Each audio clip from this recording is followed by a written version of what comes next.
It's on! Tá gravando então, gente. Bem-vindas. Hoje é um dia muito especial.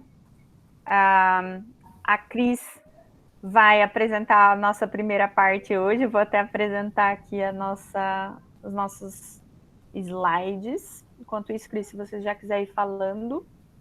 Uhum.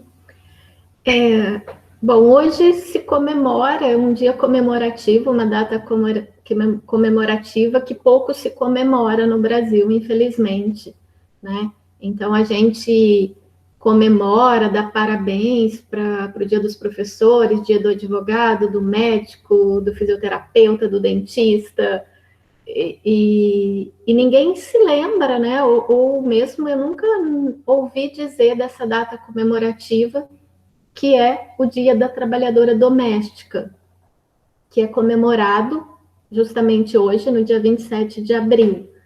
E é comemorado hoje em homenagem a uma santa, Santa Zita, que é uma italiana, que desde os 12 anos foi trabalhar numa casa de uma família, e trabalhou nessa casa a vida inteira até falecer. E a Zita era uma mulher muito generosa, muito bondosa, que nunca negava alimentos para quem batia a sua porta. E às vezes ela até oferecia o que ela tinha para comer, do pouco que ela tinha, do pouco que restava, né, dos alimentos, ela doava para quem pedia algo de comer. E aí, por conta disso, ela foi canonizada depois, né? Ela faleceu em 1271 e foi canonizada ali no século XVII, por causa desse exemplo de generosidade, de santidade, né? De doação mesmo. E aí, por conta disso, ela foi considerada padroeira das trabalhadoras domésticas. E por isso que hoje comemora-se esse dia. Então, a gente preparou aqui, né, algumas informações, né, não muito felizes, infelizmente, sobre esse cenário, né, das trabalhadoras domésticas no Brasil, que é um dos países que mais emprega nessa área. Até vi uma estatística que, se reuníssemos todas as empregadas domésticas do Brasil, daria mais ou menos a população toda da Dinamarca. Então, é um número gigantesco, né, de trabalhadoras, muitas vezes ainda na informalidade e muitas vezes sem a valorização necessária, né? A gente sabe que teve uma lei recente, que foi a PEC, chamada PEC das domésticas, que regularizou o trabalho, que foi proposta em 2012, mas ainda muito que se conquistar, né, em termos de garantia trabalhista, de salário e de remuneração e de reconhecimento também, né? Então, a gente tem aí dois gráficos. Esse primeiro mostra a porcentagem de homens e mulheres como trabalhadores domésticos, né? Aí a gente já nota uma divisão sexual do trabalho, porque é um trabalho essencialmente feminino. A maioria que trabalha nessa atividade são mulheres, né? É mulher. E eu me lembro de um primo do meu pai, né? Meu primo de segundo grau, que ele sempre cuidou da casa porque a mãe era doente, era o filho mais novo, e aí os irmãos mais velhos foram se casando e ele foi ficando na casa para cuidar da mãe, e ele sempre cuidou, sempre gostou de limpar, de cozinhar, né? E como ele não pode se ausentar muito de casa, ele começou a se oferecer para fazer diária, para de vez em quando ganhar um pouquinho, né? E ele nunca, quase nunca é chamado, ele é chamado só pela família, minha mãe, minhas tias, que conhece, chama. E ele faz assim, impecável uma faxina, sabe? Mas, por conta de ser homem, existe um preconceito e ele nunca consegue, às vezes, se a pessoa não conhece, ele não consegue ser chamado. Então, isso mostra aí, né, que o número de mulheres é bem maior nessa profissão. E o outro gráfico, se a Jordana puder passar, que é o gráfico 2, mostra, né, a proporção de trabalhadoras domésticas remuneradas de 16 anos ou mais de idade, no total de ocupadas no mercado de trabalho por raça e cor, né? E aí a gente vê que as mulheres negras são também em número bem maior do que as empregadas ou as trabalhadoras domésticas, na verdade, brancas. E isso revela, né, esses dois gráficos revelam três coisas, acho que muito básicas para a gente, que é o sexismo, do primeiro gráfico, né, essa divisão sexual do trabalho, a questão de que o trabalho ainda é exercido quase como um legado escravocrata do Brasil, né, porque a maioria é afrodescendente, e também revela um dado social, porque a maioria das mulheres que exercem essa profissão tem baixa escolaridade, infelizmente. Tá? Então, a gente trouxe essas informações aqui para pensar um pouquinho nesse racismo estrutural que perpetua ainda nessa profissão. Tem um detalhe também que eu queria colocar aqui para a gente se atentar dos gráficos, é que esses números são de domésticas remuneradas de 16 anos ou mais. Isso quer dizer que tem alguns números que são cortados aí, porque a gente sabe que há empregadas domésticas abaixo dessa idade e que não são remuneradas, inclusive, né?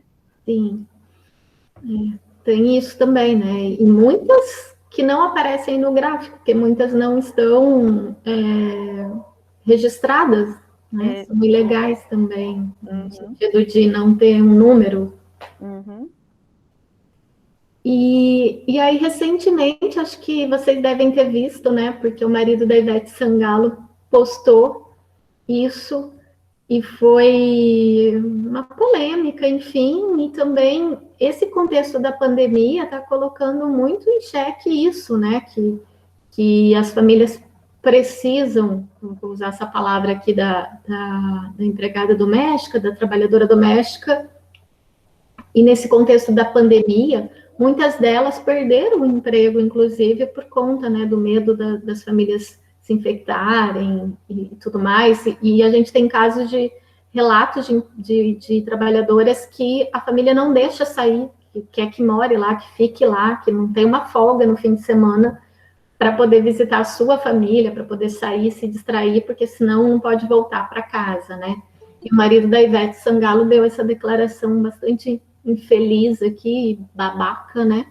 Em que ele diz: toda a nossa família estava isolada, mas a cozinheira, que passa a semana toda trabalhando aqui em casa, quebrou o isolamento, olha as palavras, né? Quebrou o isolamento porque tinha que folgar no final de semana. E daí trouxe a doença para nós. Né? Vejam que absurdo de declaração e que, infelizmente, é uma declaração que se repete, né? Tem até essa informação eu tirei do blog, da página do Facebook, que é Eu, Empregada Doméstica. Acho que é isso, né, Jordana? É isso mesmo. Isso. Que é da Preta Rara, que a gente vai falar agora. E tem outras informações, outros relatos lá que ela postou de empregadas que estão vivendo quase como escravas por causa da pandemia, porque a família não deixa simplesmente sair de casa.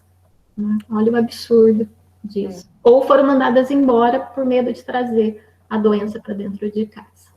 Exatamente. Bom, vocês estão conseguindo ver o TED Talks aqui? Sim. Tá, eu vou dar o play, então. A gente não vai compartilhar todo o vídeo, porque ele é um pouco extenso, mas a gente vai focar nesse início que tem um poema da Preta Rara. Eu vou dar o play aqui. Se o som não estiver bom, aí vocês me avisem. Deixa eu até aumentar aqui um pouquinho. Aí.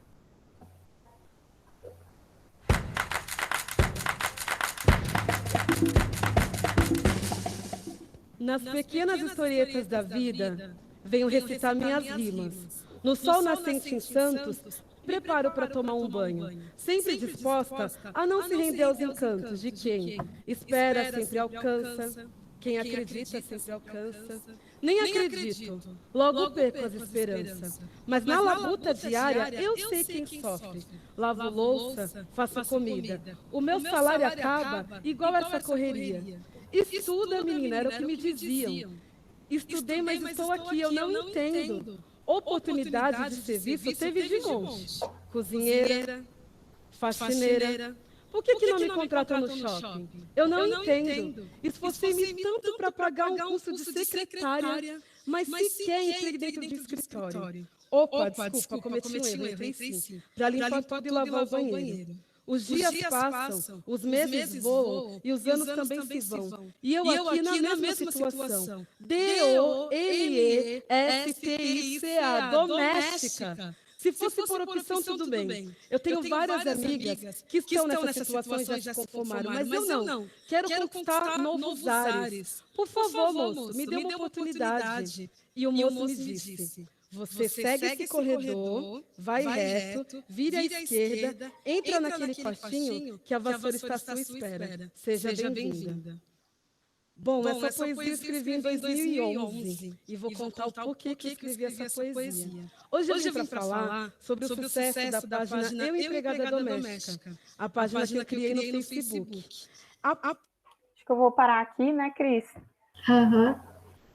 Depois ela fala dessa página que eu falei, que vocês podem visitar.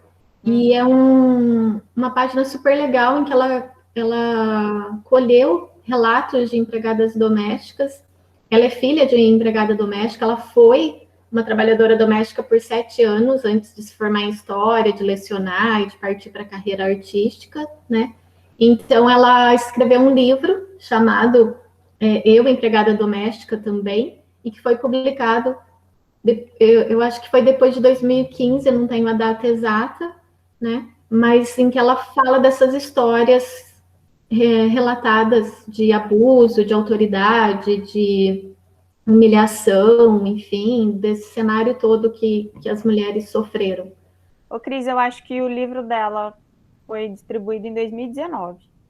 Ah, tá. É que eu sei que ela tinha um planejamento de publicar em 2015, mas acho que não foi essa data. Eu vi que não era essa data mesmo. Uhum. Então, ele é bem recente, inclusive, né? Eu acho que é um livro que a gente poderia conhecer, porque tem relatos ali muito chocantes que mostram todo esse cenário difícil e duro, né? E a Preta Rara, ela tem também um projeto que está no YouTube que chama Nossa Voz Ecoa, que é muito legal. Tem uns vídeos bem bacanas, então quem puder dar uma olhada, acho que seria bem interessante. Pois é, antes de você continuar, Cris, eu queria só fazer um comentário, porque é um pouco triste a gente fazer esse caminho assim para pensar, por exemplo, numa profissão que não é... Na verdade, não é um pouco triste, é muito triste, né? Pensar nessa profissão que não é reconhecida como deveria, que ainda sofre com as informalidades, né? Com o baixo salário também, e que quando falamos de uma profissão como essa, com baixo salário e pouco reconhecimento, não tem como desvincular isso do recorte racial também, como a gente viu nos dados, né, de 2018, que ainda, que eu acredito que não deve estar muito diferente agora em 2021, né, desse recorte racial.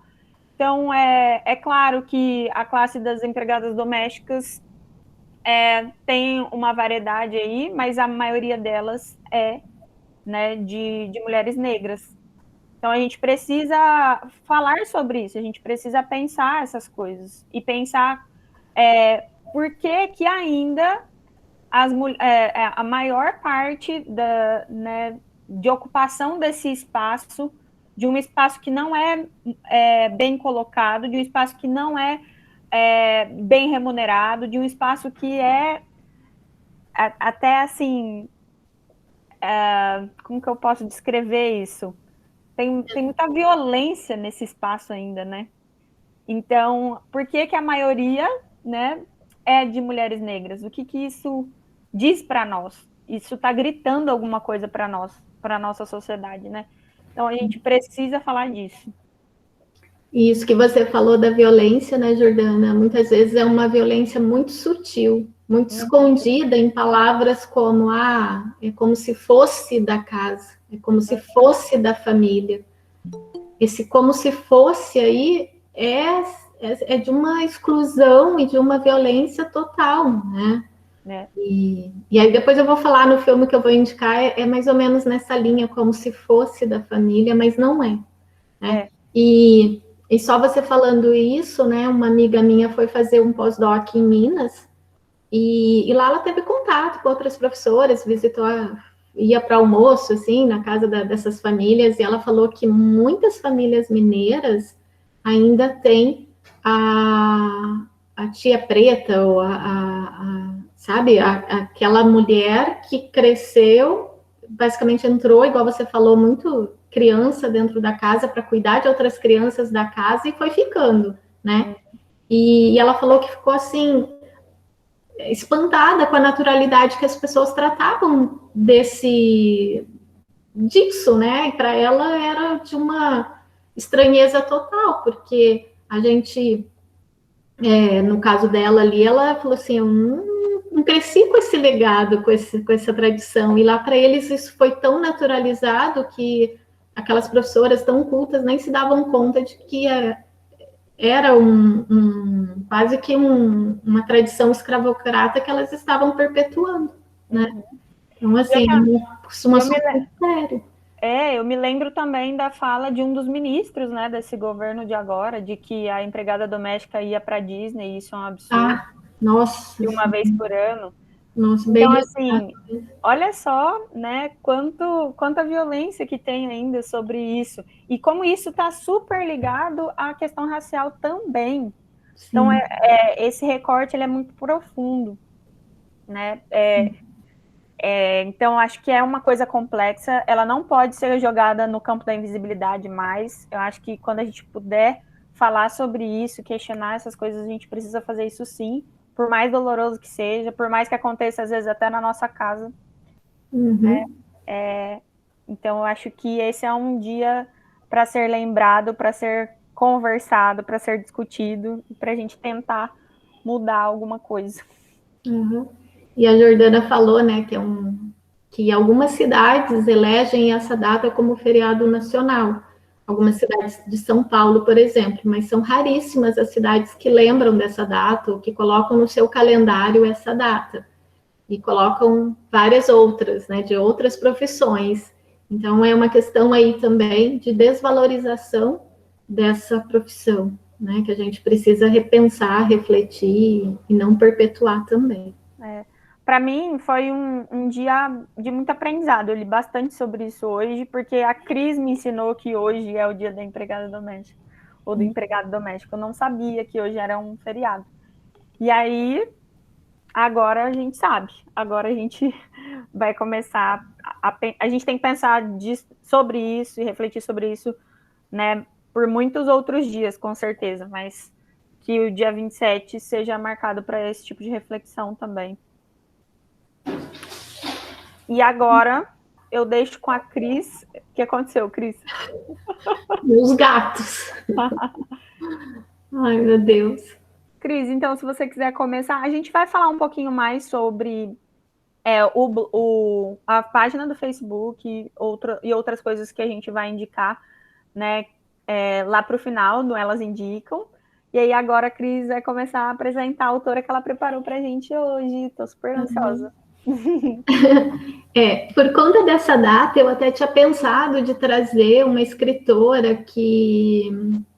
até pensei na própria Preta Rara, né, que tem umas letras, uns poemas bem bonitos, mas eu já tinha meio que escolhido uma autora antes de descobrir essa data de hoje, e é uma autora que eu estou encantadíssima por ela, até acho que vou me empolgar muito, daí eu falei para a Jordana não deixar eu falar muito hoje, porque eu estou encantadíssima, apaixonada por essa escritora, que não é brasileira, é uma escritora uruguaia, chamada Cristina Peri Rossi.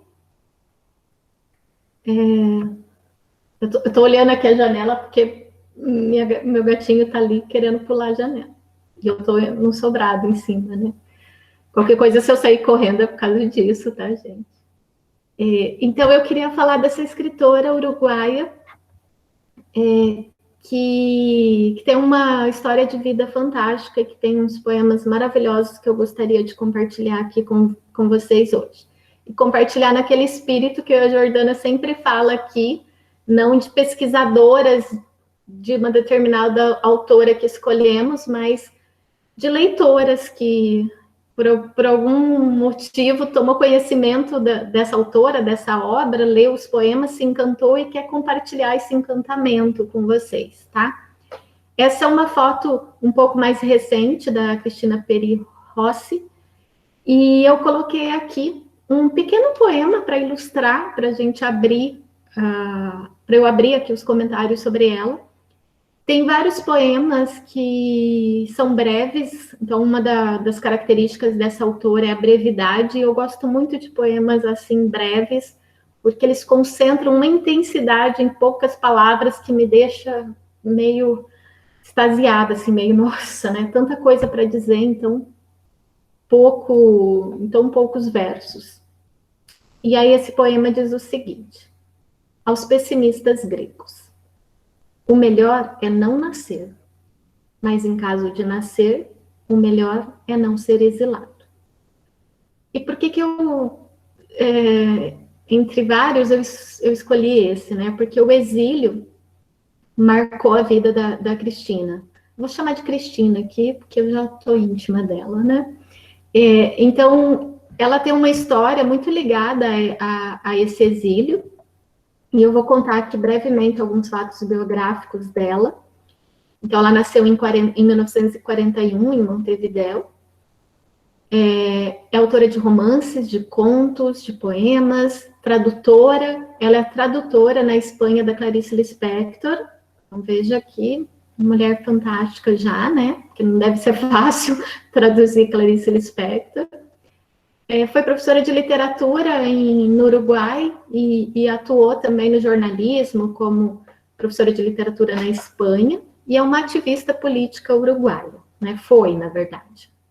Sua primeira obra foi publicada em 1963, Vivendo, que é um livro que reúne vários contos, e na poesia ela estreou mais tarde, em 1971, com um livro chamado Evoé.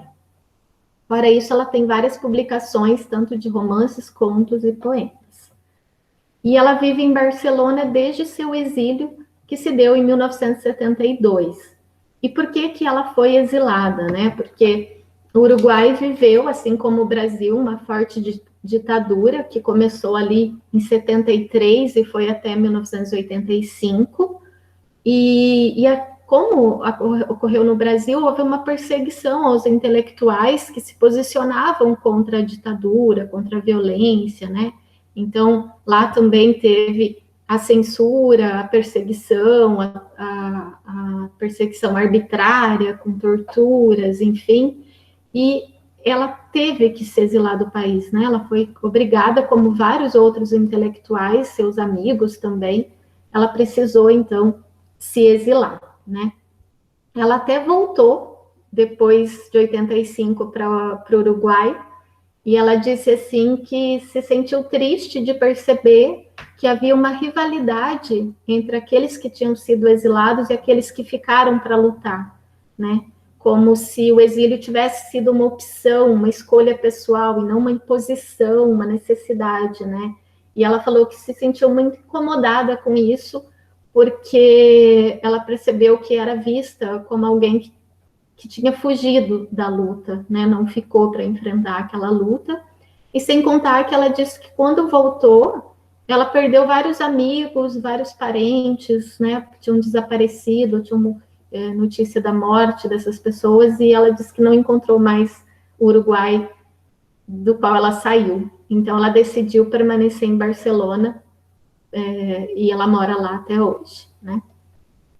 E para falar um pouquinho do exílio, eu selecionei um trecho de uma entrevista que está nesse site aqui. Depois eu vou disponibilizar esses slides lá no grupo.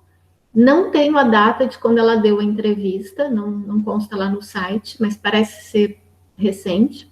E ela diz o seguinte: que o exílio foi a pior coisa que me aconteceu na vida. Ninguém se exila por vontade própria. Se exila porque o expulsam, porque está em perigo. Tinha que escolher entre morrer ou ir embora. Escolher em 24 horas. Não tinha o menor desejo de sair de Montevidéu. Eu estava bem, dava aulas, escrevia. Senti culpa por abandonar as pessoas que estavam na mesma luta. Me salvei com culpa. Fui embora para escapar com a ideia de regressar quando o golpe militar passasse. Peguei um barco, porque nos portos havia menos controle. Foram 15 dias de viagem. É melhor porque você se habitua lentamente à perda. E aí, para ilustrar esse exílio, essa viagem que ela teve que fazer repentinamente, e essa viagem, né, que ela conta aqui, que foram 15 dias de viagem, em que ela teve que se aventurar num bote e partir, não sabe, ela nem sabia para onde, né, onde ia chegar, enfim. Eu trouxe um poema dela, que se chama justamente A Viagem, e que é um poema lindíssimo e que traz um pouco dessa questão biográfica, né, presente aí muito no poema, mas não é só a questão biográfica, a gente tem também uma experiência coletiva nessa viagem, no partir, né, todo mundo, de certa maneira, está partindo às vezes, né, eu vim de fora, a Jordana veio de fora também para Paranaguá, então a errância, essa ideia do deslocamento moderno é muito presente hoje, né, na nossa sociedade, o deslocamento dos sujeitos que estão em trânsito, em viagem, né? Mas aqui, claro que o poema fala de uma perspectiva da experiência pessoal do exílio e desse exílio que ela teve que sair repentinamente, quase sem mala, sem bagagem, e nessa viagem que foi a primeira dela, em que ela ficou 15 dias navegando no mar num bote, para escapar da perseguição no Uruguai. Então eu vou ler o poema para vocês. A Viagem. Minha primeira viagem foi a do exílio. 15 dias de mar, sem parar. Um mar constante, um mar antigo, um mar contínuo, o mar, o mal. 15 dias de água sem luzes de neon, sem ruas nem calçadas, sem cidades. Só a luz de algum barco fugaz. 15 dias de mar em incertezas. Não sabia onde iria, não conhecia o porto de destino, só sabia aquilo que deixava. Como bagagem, uma maleta cheia de papéis e de angústia. Os papéis para escrever, a angústia para viver com ela, companheira amiga. Ninguém se despediu no porto de partida, ninguém lhe esperava no porto de chegada. E as folhas de papel em branco embolorando, tornando-se amarelas na maleta, amolecidas pela água dos mares. Desde então, tenho trauma do viajante. Se fico na cidade, me angustio. Se vou embora, tenho medo de não poder voltar. Tremo antes de fazer uma mala. Quanto pesa o imprescindível. Às vezes preferia ir-me. O espaço me angustia como aos gatos. Partir é sempre se partir em dois. Então é um poema assim, que eu achei maravilhoso, né? Porque tem essa marca pessoal da própria vivência do exílio da autora, da Cristina Rossi, mas tem também, né, vários elementos aqui da partida, e de que partir é se partir também, né, essa ideia da divisão, e a divisão para ela aqui é um trauma. E esse poema me deu assim, uma perspectiva muito grande também dessa errância que faz parte do próprio sujeito, mesmo se ele fica no lugar, né?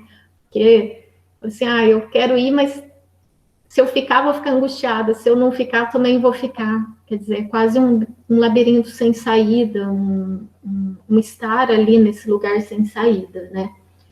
E a viagem aqui nesse poema tem claramente, então, essa ideia do exílio, né? Uma viagem sem luzes, sem neon, sem brilho, como ela diz lá no início, porque foi feita escondida, foi feita secretamente, foi feita com medo, foi feita nesse contexto, né, da perseguição, e ao mesmo tempo tem essa ideia da errância que é tão nossa, né, partir é tão nosso, essa peregrinação, essa errância faz parte do nosso próprio destino também, e já dizia Fernando Pessoa que viver é impreciso, né, então a gente tem essa ideia um pouquinho aqui do partir como alguma coisa da nossa própria condição humana também, né? Cris, eu acho que eu vou ter que parar por aqui, porque eu não...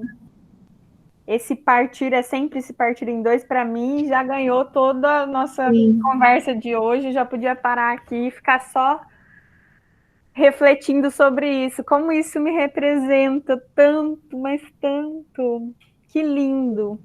Por isso que eu também escolhi essa autora, porque eu fiquei encantadíssima com alguns versos, né? E como às vezes um verso nos toca tanto, né? Quando eu li esse também, que não foi o primeiro que eu li, o primeiro que eu li está lá no último slide, porque eu nem sei o que falar desse primeiro que eu li, por isso que eu coloquei lá no último, porque eu só vou ler, porque eu não sei nem analisar de tanto eu acho que eu até sei qual é, acho que você me mandou. Uhum. Mas essa frase que partir é sempre se partir em dois, né? Essa divisão é uma divisão que a gente sofre mesmo. Se não sofremos um exílio político, estamos sofrendo vários outros exílios na vida, né? Eu acho que esse poema ele transcende um pouco a condição pessoal dela do exílio de uma situação política específica, né? Acho que todos nós, de certa forma, embarcamos nesse bote junto com ela e num porto sem destino, enfim. E como isso também pode ser muito alegórico, assim, para tantas coisas que a gente precisa partir na vida também, né? Sim, ela até fala, Jordana, nessa entrevista que está lá naquele site que eu tirei aquelas palavras dela narrando como partiu, que ela cita, né, aquele poema da Bishop, como é do perder, eu esqueci o nome, Arte de Perder, né? Elizabeth Bishop. É. E aí ela fala disso, né? Que sempre existe a perda, mas existe o ganho também, né? Existe a dor. A dor permanece, mas perder faz parte da vida, mas a gente também vai ganhando com as várias perdas e vai, enfim, né? Acrescentando, perde aqui, ganha ali, enfim, sempre nesse trajeto. Então, acho que é algo que está conosco. Bom, e aqui, então, eu trouxe uma listinha bem modesta, porque ela fala muito mais assuntos do que esses, né? Eu citei aqui só alguns temas que estão presentes na poesia dela. O exílio, que é esse sentimento de desterro e solidão, de errância existencial, mas que não se prende a uma situação histórica específica.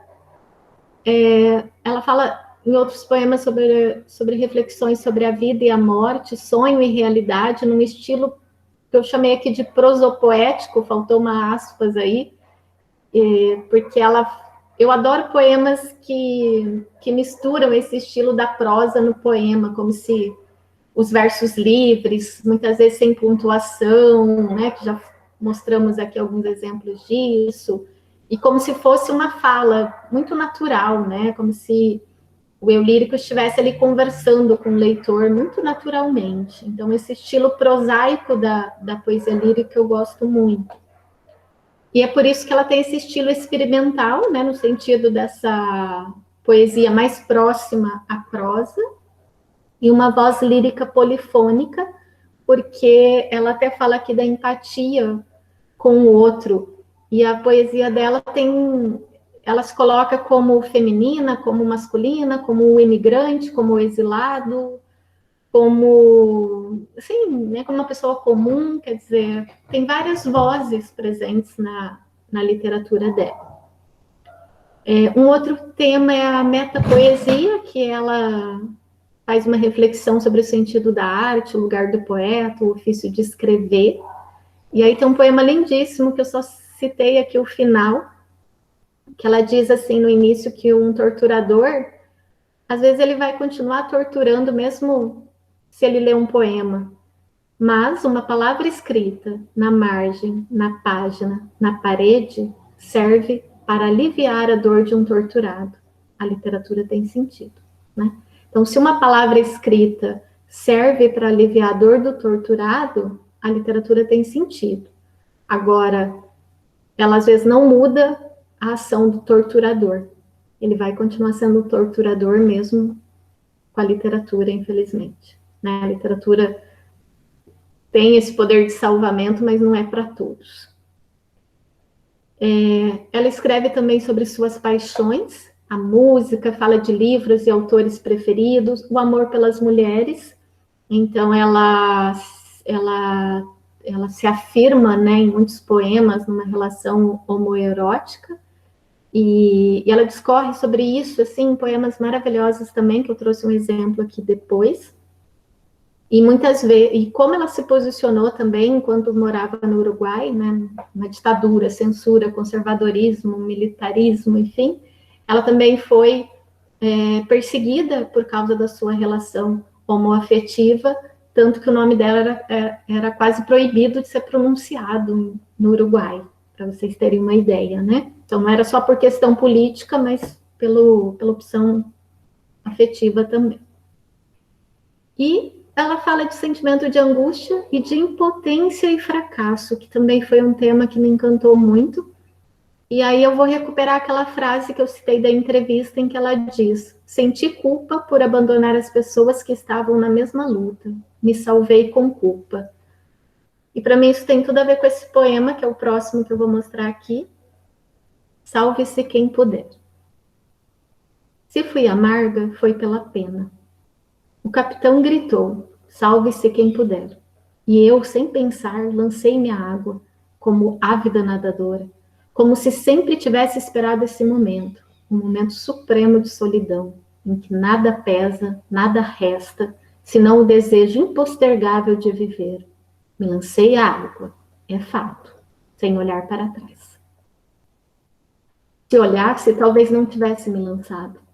Teria vacilado, olhado teus grandes olhos tristes, sinistros, remorsos teriam me impedido de saltar ao espaço, tocar a fria umidade do ar, o noturno sereno e cair, como recém-nascida na flutuante superfície do bote, onde tudo haverá de continuar, não se sabe onde. Se tivesse olhado para trás, teus grandes olhos tristes, a vela suspendida, os cabos soltos, as câmaras inundadas, como as memórias salgadas do mar. Se tivesse olhado para trás, salve-se quem puder, gritava o capitão. De ter olhado, eu acho que faltou aqui um verso. De ter olhado, de ter voltado os olhos como Eurídice, já não poderia saltar, pertenceria ao passado. Ancorada entre as redes do barco, seu capitão, a ferrugem das cadeiras. Os versos que consumíamos nas noites de vigília. Tua preguiça de saltar, tua vingança de correr, presa entre as famosas trepadeiras dos versos preferidos. Caso tivesse respirado mais o ar salino, nem visto aparecer o sol. Era um caso de vida ou morte. Salve-se quem puder, tinha gritado o capitão. A vida era uma hipótese de salto, permanecer uma morte segura. Esse, na verdade, assim, foi o que mais me comoveu, né? Porque eu me senti muito representada aqui nesse poema, e uma representação que a gente nunca gosta muito de se ver, né? Porque salve-se quem puder é de um egoísmo tremendo, é de uma individualidade tremenda. E às vezes a gente fica muito nesse dilema, né, da nossa própria contradição, né, desse tema duro, desconfortável, dolorido, que é a luta, é o instinto de sobrevivência, mas às vezes para você sobreviver você precisa se salvar e deixar o outro para trás, né? E quem que é esse outro? Muitas vezes que você está deixando para trás. Então esse poema revela essa luta, né? Esse tema muito duro entre o egoísmo, a individualidade, a supremacia de um eu, em contraste com a sobrevivência, né? Pela própria vida.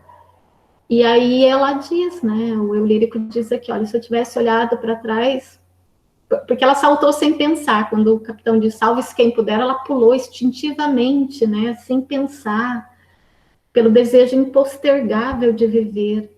Mas se ela tivesse parado e olhado os outros, e olhar o outro, né? Olha essa metáfora tão linda de olhar o outro, não teria saltado, né?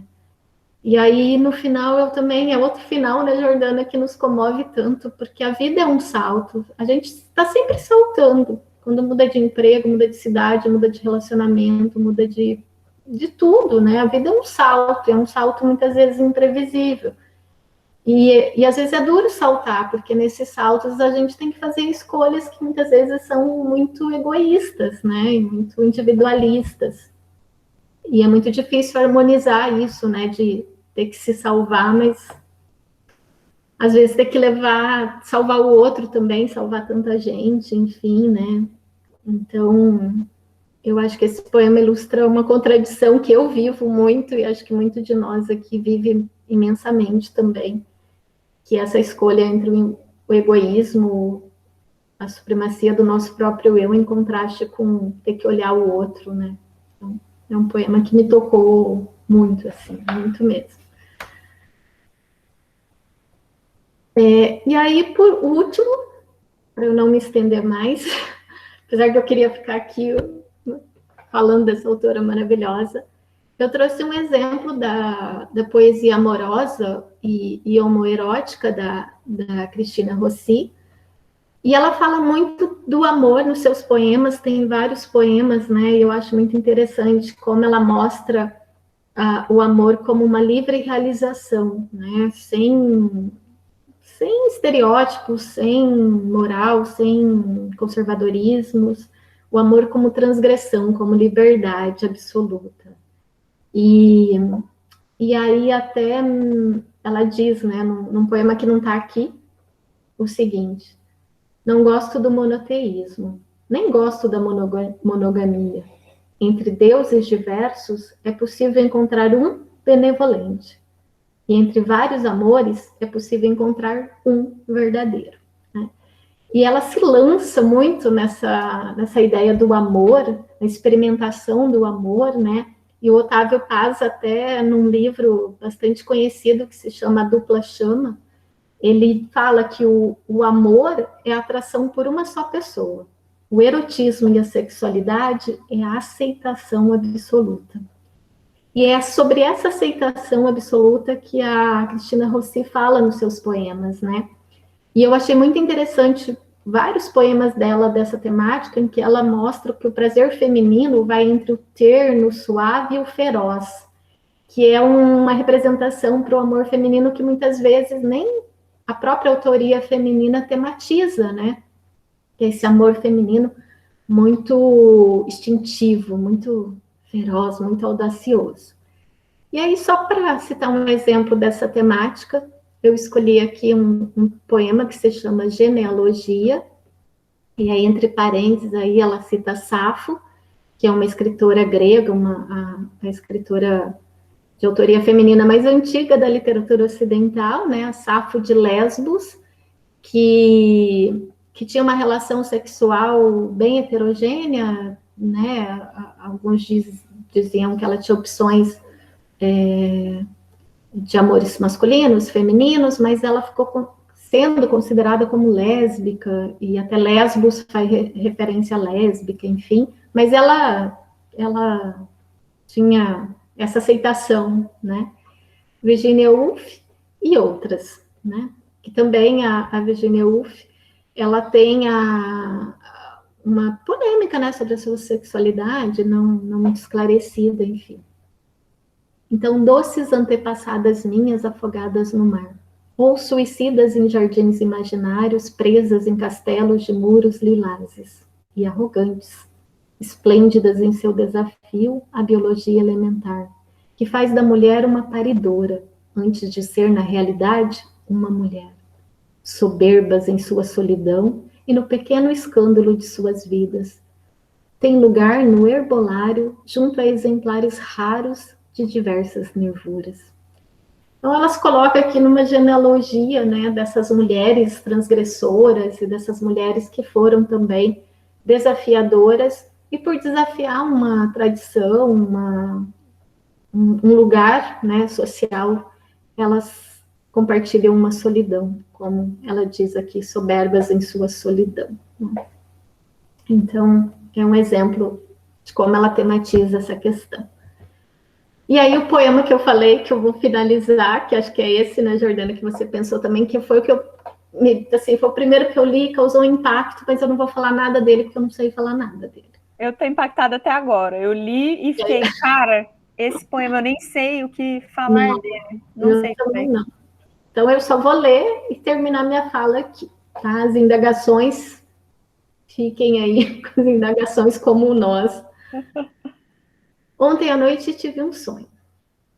Ontem à noite sonhei que fazia amor com minha mãe. Melhor dizendo, não conseguia fazer amor com minha mãe, porque sempre chegava alguém para interromper, com alguma bobagem. Minha mãe estava nua e era muito bonita. Sempre foi muito bonita, até a velhice.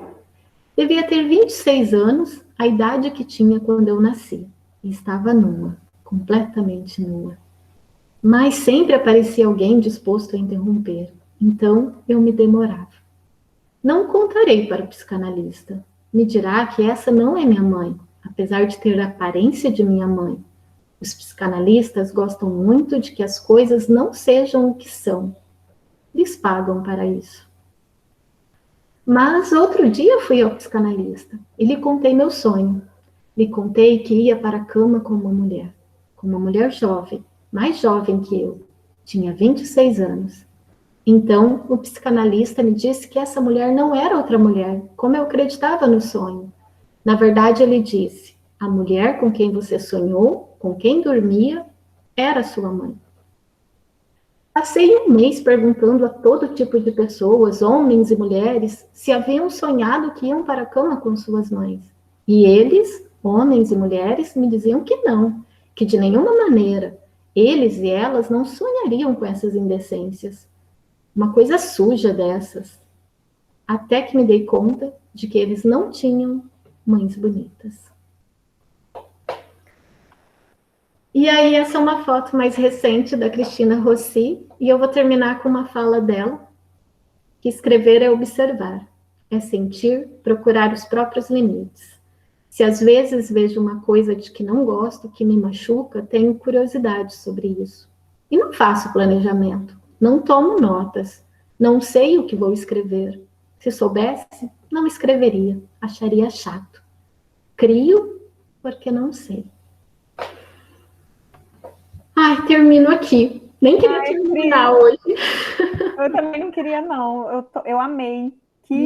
Estou apaixonadíssima por ela, apaixonadíssima. Eu também tô. E eu tô preocupada um pouco, vou quebrar aqui o clima, com o nosso horário. Eu tô achando que a gente vai direto para elas sugerem, Cris, porque o pessoal tem aula às 7 horas, né? 7h30, né? 7h30?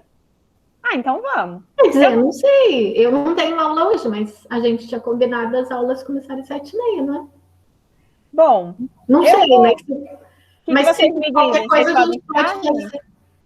Ai, desculpa, a gente pode fazer o Ela Sugere e você apresenta a sua coisa na semana que vem, se você não ficar triste. Eu fico triste, porque eu queria ouvir. Amiga, não tô triste, eu tô aqui extasiada com tudo que você apresentou pra gente. Eu tô impactada mesmo.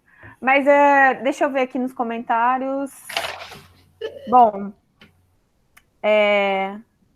eu sabia que eu ia falar demais, amiga, desculpa. Amiga, não foi demais, foi necessário. Eu tenho certeza que todo mundo acha o mesmo que eu. Acho que a gente tem que fazer assim, cada encontro uma fala, né? Olha lá, a Lari falou, Cris, sempre maravilhosa. Foi uma fala maravilhosa. Eu também achei, amiga. Eu ficaria aqui te ouvindo mais, inclusive. Ah, eu queria falar mais, mas Então fala. não.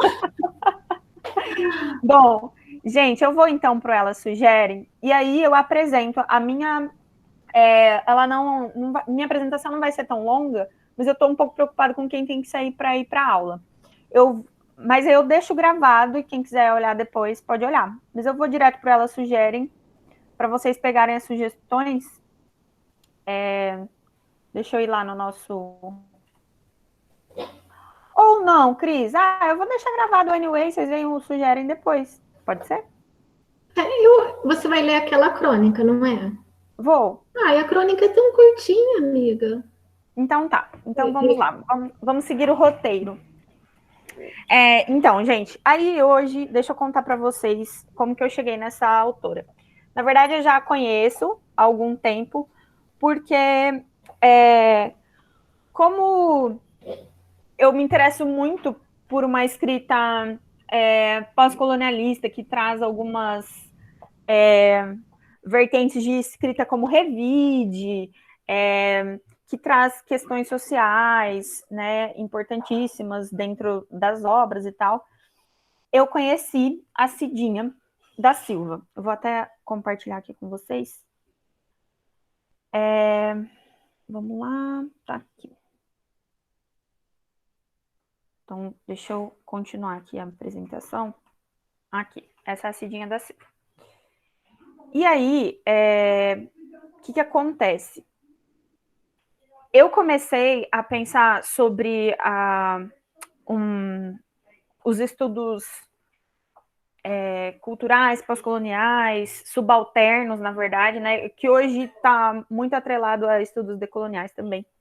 E aí eu comecei a descobrir que uma das universidades mais importantes de esquerda dos Estados Unidos, que é em Berkeley, na Califórnia, eles estudam alguns autores brasileiros. Dentre eles, tem o Marcelino Freire e a Cidinha da Silva. Então, a Cidinha da Silva tem sido de alguma forma pauta aí em algumas pesquisas, tá? Em alguns estudos até fora do Brasil. E quem é Cidinha da Silva? Gente, ela veio de um lugar do Brasil que eu tenho algumas teorias, né, da conspiração, assim, porque não é possível, gente. Qualquer pessoa que vem desse lugar só pode ser gente boa, gente talentosa, gente linda.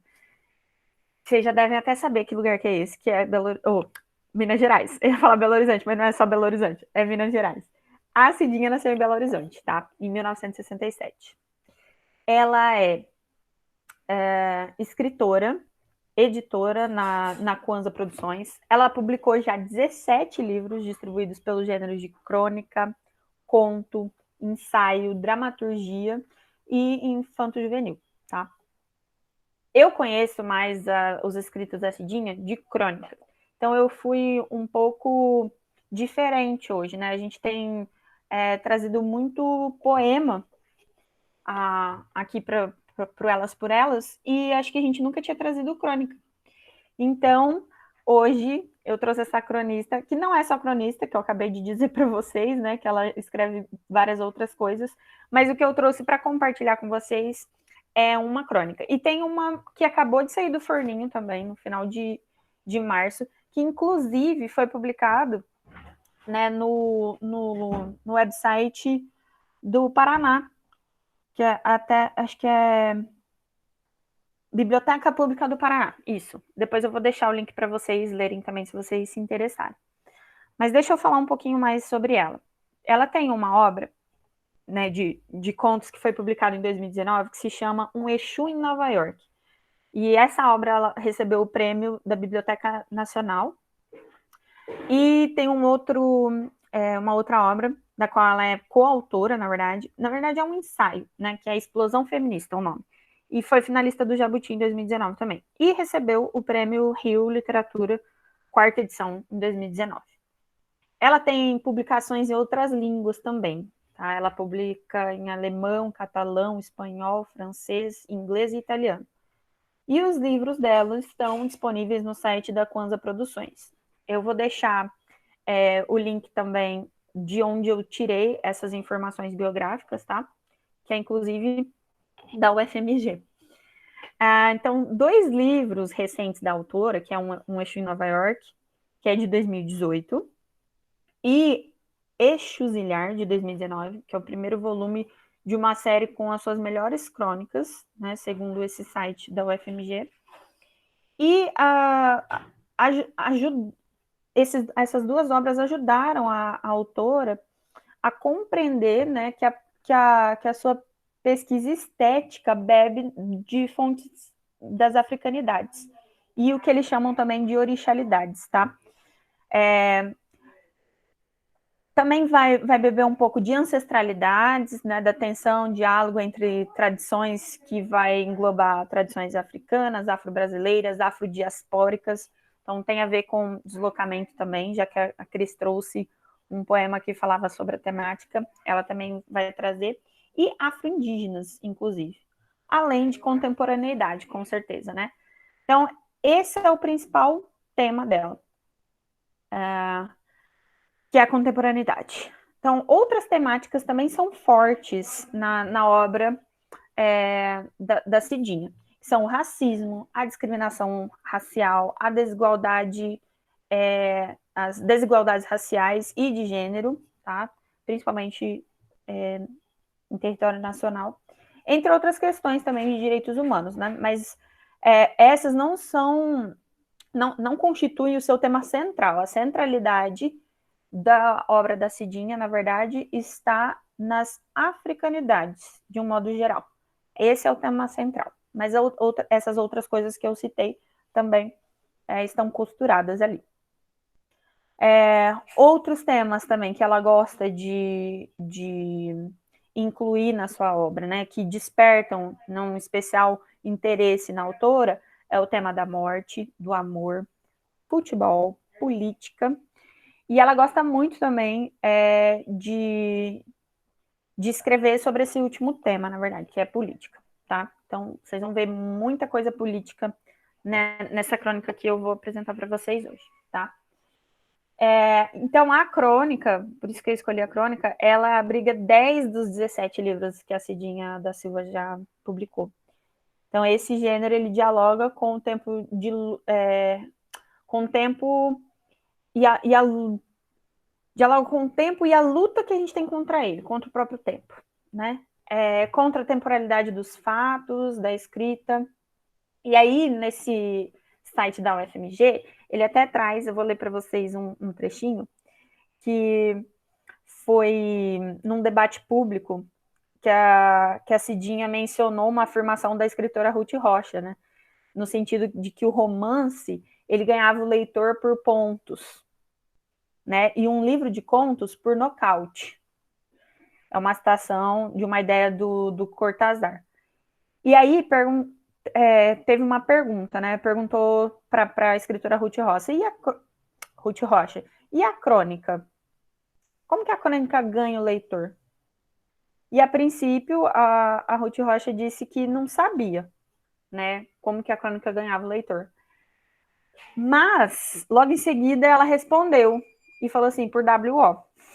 Então, a crônica, ela ganha o leitor por WO.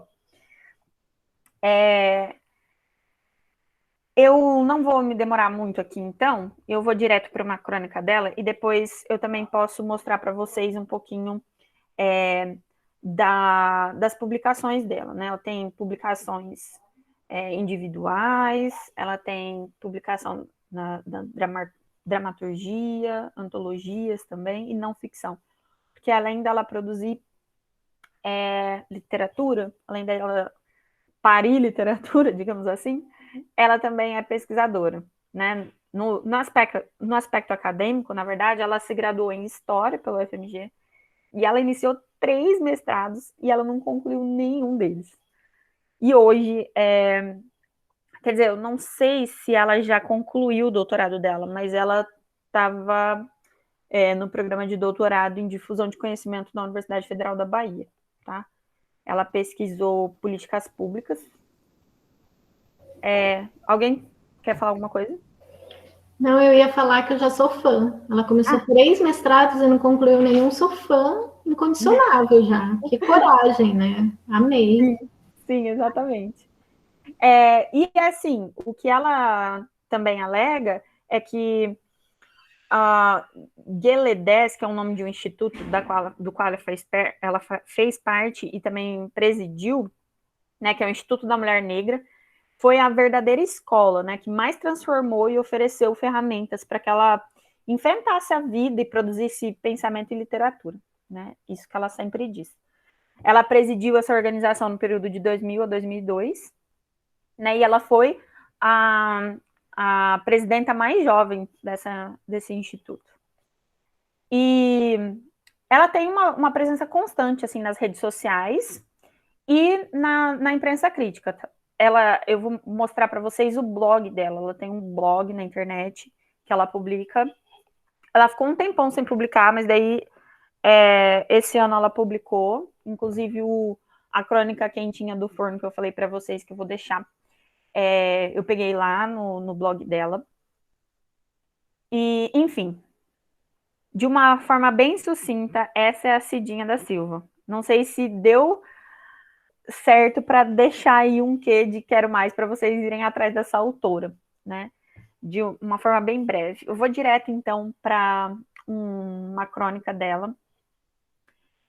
Eu acho que tem a ver um pouco com o início, né, da nossa conversa de hoje, já que a gente falou sobre recorte social, racial, e que estava atrelado a esse dia de hoje também, né? Que a gente falou sobre ser o dia da empregada, do empregado doméstico. E aí eu lembrei dessa crônica que fala um pouquinho sobre as desigualdades sociais em outros níveis também, assim, né? Inclusive do entretenimento. Então eu vou compartilhar com vocês esse blog e vou ler com vocês essa crônica. Deixa eu só achar aqui onde que tá. Tá aqui. O nome é TV a Gato. Vocês estão vendo? Sim? Deu para ver? Sim? Tá. Então vamos lá. Essa crônica é de julho de 2007, tá? Então essa é um pouco mais antiga, mas eu gosto bastante dessa. Você sabe que às vezes o pessoal da favela faz gato não é só pela falta, mas também pela revolta. Você imagina o que é no inverno só ter água quente para o banho, se esquentar gás ou a lenha, porque não há energia elétrica? Andar a favela inteira com as suas sacolas de lixo debaixo do braço até o asfalto porque o caminhão coletor não sobe o morro? A moçada então não perdoa. Esperança desacreditada, fermentada pela falta de perspectiva, vira revolta. Na juventude da Elza Soares existia a bica e o pessoal subia com a lata d'água na cabeça. Vieram sambistas do asfalto e fizeram os sambas que romantizaram a pobreza, como se viver do nada e das sobras fosse bom. Hoje, o pessoal resolve a falta de água encanada com o gato feito por umas mangueiras sujas, furadas por pedregulhos e roedores, contaminadas também por excrementos de bicho. É tanta gente nesse país que bebe clorofórmio fecal para não ofender os ouvidos mais puros. Gato de TV a cabo, você deve achar que é luxo, pois talvez nem você tenha TV a cabo ou um gato de TV a cabo em sua residência. Mas veja bem, assim como um vivente tem direito à água potável, tem também direito à programação televisiva de qualidade. Para obtê-la no Brasil, é preciso pagar uma assinatura. Suponhamos que você possa pagar. Ocorre que a empresa prestadora do serviço acha que o lugar onde você mora não é digno dele. E você, além de perguntar-se onde mora a lógica capitalista da empresa, faz o quê? Os meninos fazem gato. E quer saber do que mais? Quem gosta de miséria é intelectual, já dizia o Joãozinho 30. e quer saber de outra coisa, o prédio do seu vizinho, aluga apartamento com TV a cabo incluída. Só que os usuários não pagam nada, nem a administração. Ninguém paga. É gato. Então, esse é uma das crônicas. Eu gostei bastante dessa crônica porque eu acho que ela traz justamente isso, assim, sabe? Ó, eu tenho até dinheiro para pagar, mas como quem decide o que eu posso ter e aonde eu moro decide por mim, né? Se eu moro na favela, lá não chega o coletor de lixo, lá não chega, né, a TV a cabo, que eu até consegui o dinheiro para pagar. Lá não chega a internet, né, melhor, que hoje o pessoal, eu até esqueci o nome dessa internet, que é de fibra óptica, acho que é isso, né? Tem lugares que não chega, né? Então, quem é que decide o seu acesso? Será que é o dinheiro que você tem para pagar? Né? E aí, mesmo que tenha, o cara vai lá e faz o gato, porque é revolta também, não é só, né, por falta, mas por revolta. Então, mesmo que tenha depois o acesso, agora vocês vão se ferrar, eu vou fazer o gato. Basicamente isso. Eu acho que ela traz com humor, assim, um revide, uma representação desse revide, né? Principalmente dessa comunidade, e mais específico. E pode falar, Cris. Não, eu ia dizer que até você falou, né, que esse texto tem uma relação com aquilo que a gente falou no início, acho que sobretudo com aquela frase infeliz, né, do político que disse, agora os empregados podem até viajar para Disney. Acho que foi o ministro da Economia, né, o Paulo Guedes, que falou esse absurdo, se eu não me engano. Exatamente. Estou meio esquecida dessas frases infelizes, né. E eu acho que a gente tem um pouco a gente não, né, existe esse pensamento, infelizmente, de que a pessoa que é pobre pode viver na feiura, a escola do pobre pode ser feia, né? Existe muito essa relação ainda entre condição financeira e eu vou usar a palavra feio, assim, né? Não precisa, para quê? Ele não, né? Como se isso fosse uma relação tão familiar, tão íntima, tão natural, e não é, né? Então, eu acho que esse texto, ele, de certa maneira, problematiza um pouco essas coisas também, né? Com certeza. E quem estava na minha aula de práticas de leitura e letramento literário de sexta-feira, a gente discutiu o Antônio Cândido, Direito à Literatura. Então, é justamente isso, né? O que é um bem compressível ou incompressível, né? Quem decide isso? Quais são os critérios, né? Para você pensar o que uma pessoa precisa ou o que ela não precisa. Então, assim, é muito louco a gente pensar nisso, que a liberdade, às vezes, nossa, é até um mito, porque a gente é escravo de um sistema. E aí eu comecei até a construir uma coisa aqui na minha cabeça, Cris, desde sábado, quando a gente estava ouvindo lá no Poiese sobre Grande Sertão Veredas, né? De uma temática sobre o tempo nessa obra, e que depois, no finalzinho, trouxe reflexões, assim, profundíssimas e tão representativas, assim, que me fez pensar desde sábado até hoje, enquanto a Cris também foi trazendo alguns pontos ali da fala dela, sobre como a gente é escravo de um sistema que tem um projeto. Na verdade, o professor disse o seguinte, abro aspas, eu até esqueci o nome dele, Cris, depois você me fala. Luiz Bueno. Isso, ele mesmo. Que o projeto da modernidade capitalista é a desigualdade. Esse é o projeto da modernidade capitalista. Então, ela não vai existir sem a desigualdade, né? E que, assim, há um discurso de igualdade, mas o mecanismo que rege a nossa sociedade, ele só constrói desigualdade. Então, a gente tem algumas ideias ou um imaginário de liberdade, de poder escolher, de poder ter o dinheiro para pagar a sua TV a cabo, mas não é só isso que vai dizer se você pode ou não, né? Então, eu pensei muito sobre isso, assim. E sobre essa estrutura dessa profissão no Brasil também, né, de empregado doméstico. Como que você vai parar nessa profissão? E aí, no poema de abertura de hoje, ela falou justamente isso. Se for uma escolha, tudo bem, tem umas amigas minhas que escolheram e elas aceitam e tá legal, mas eu não. E aí me falam, né, estuda, que para você mudar de vida, mas eu estudei, eu tô aqui. Então, o que é que me falta? Eu estudei, eu escolhi estudar, eu não quero estar nesse emprego. E por que que eu só caio aqui, né? Então, todas essas coisas estão fervendo dentro da minha cabeça, né? Todos esses dias, assim.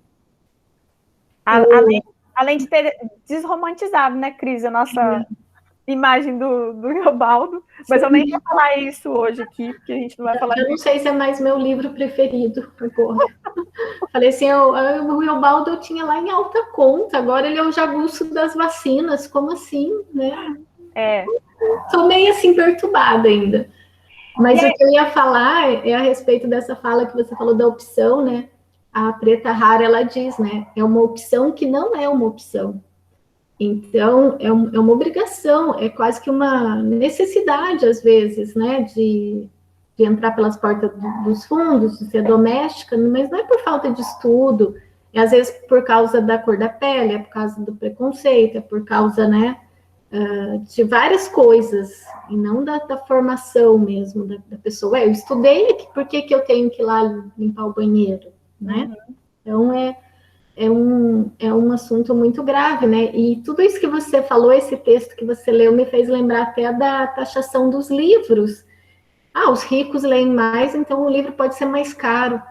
Gente, que ideia mais estapafúrdia, né? Mais absurda. Eu fico pensando meio assim, se Kafka tivesse vivo hoje, acho que ele faria um conto disso, porque não é possível, né?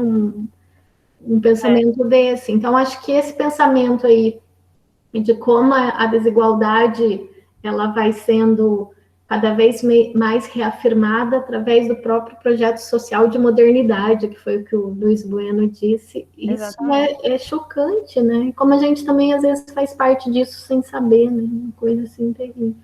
Exatamente. E aí a gente vê como que isso está impregnado há muito tempo e como esse projeto ele dá certo, muito certo no Brasil, inclusive. E em vários outros lugares também, mas no Brasil, se a gente para pensar só onde a gente mora, né?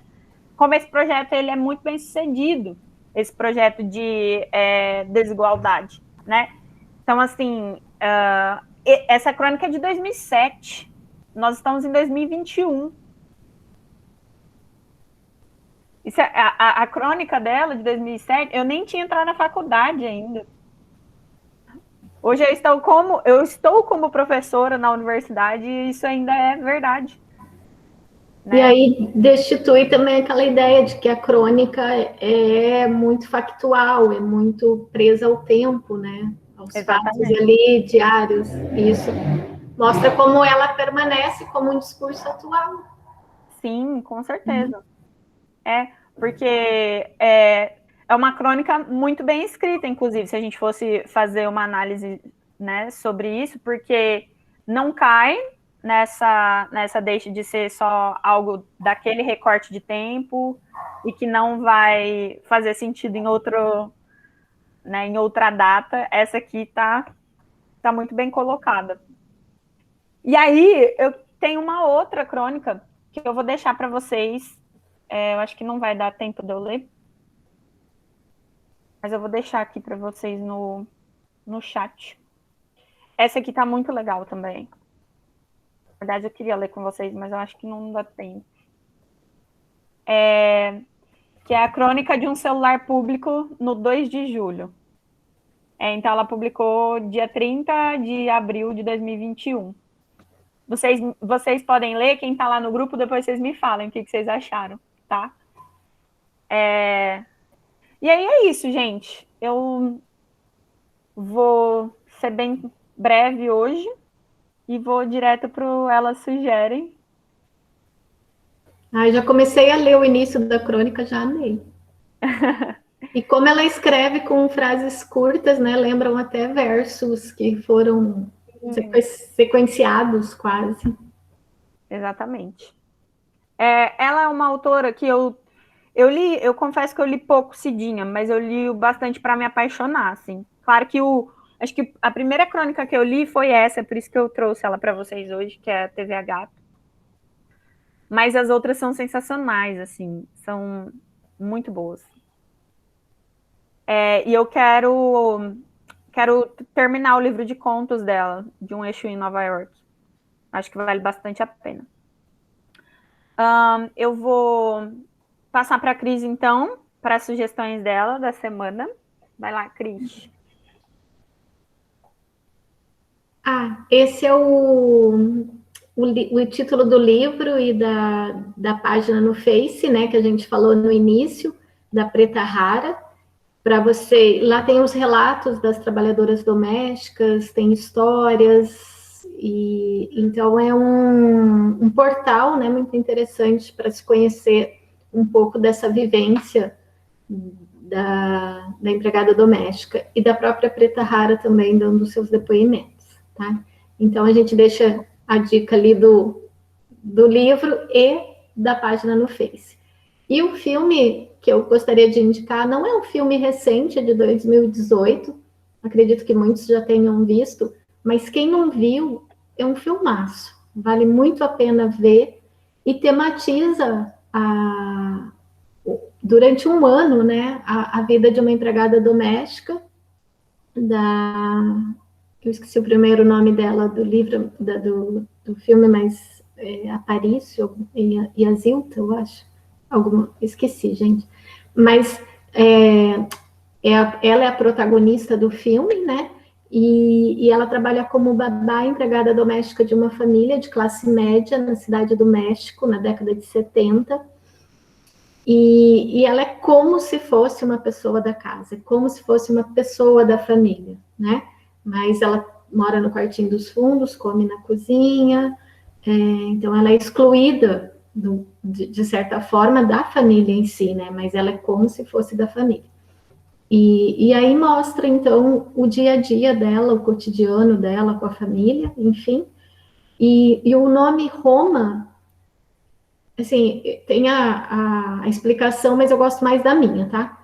A explicação de Roma é porque é o nome do bairro de classe média onde ela trabalha, né? Então, o nome do bairro onde ela trabalha, para essa família de classe média, chama-se Roma. Mas eu gosto mais da minha versão, porque eu inventei ela, não sei se tem alguma coisa a ver, mas para mim é amor ao contrário, né? A gente sempre fala que Roma é amor ao contrário. Então, acho que esse filme mostra um pouco esse amor ao contrário, esse amor ao avesso, de uma pessoa que faz parte da família, mas não faz, que é como se fosse da família, da relação afetiva, mas não é, né? Então, eu acho que eu gosto mais da minha interpretação do título Roma. E fica aí uma dica para entender um pouquinho mais desse universo, né? Tão inquietante. Esse também é outro filmaço, quem não viu, vale a pena, né, Jordana? Não sei se você viu, mas e a Regina Casé é maravilhosa. Eu não vi esse, Cris, eu coloquei aqui porque você falou. Sim, eu não tenho a data dele aqui, mas ele acho que também é bem 2018, eu acho, por aí. E que se chama Que Horas Ela Volta. Então, narra também a vida de uma trabalhadora doméstica, né? E que ela tem uma relação afetiva com os filhos ali da patroa muito grande, muito mais do que a própria mãe. Aí, ó, a Cleire dizendo que assistiu. Então, é um filme belíssimo e com uma atuação esplendorosa da Regina. 2015, professora. 2015? É. Então é um pouquinho mais antigo do que eu pensei. Mas é sensacional, tá? Fica a dica. Gente, eu também trouxe, então, um filme que também traz essa temática. Esse filme, só que esse aqui, ele traz em forma de comédia, mas traz uma outra perspectiva das domésticas. Não elas como só na sua função do trabalho, mas quem são essas pessoas? Quais são os sonhos dessas pessoas, né? Eu até esqueci, eu tinha anotado aqui, mas eu tirei, deixa eu até ver de quando que é esse filme. Ele é de 2001, tá? Ele é de 2001, ele é um dos meus filmes favoritos nacionais. E muita gente não conhece esse filme. Então, essa é a minha indicação. Eu acho que também é uma super crítica social. E acho que vale a pena vocês assistirem. Ele é antigo, mas acho que vale a pena. Quem não conhece. Ele está disponível em alguma plataforma, você sabe? Eu não vi disponível em plataformas. Eu assisti na casa de um amigo aqui no Mato Grosso do Sul, porque eu tô aqui, né? Há algum tempo, faz muito tempo que eu assisti esse filme. E depois eu nunca mais vi, né? Então não sei se tem alguma plataforma, mas é um filme maravilhoso. Eu vou procurar. Tá. E a minha outra indicação é o blog da Cidinha, que é onde vocês podem ler as crônicas dela, tem informações das publicações, de onde vocês podem achar os livros, tudo mais. Eu vou deixar também o link aqui. Então, eu vou colocar aqui o link no nosso chat. E aí vocês podem acessar também. Deixa eu colocar aqui.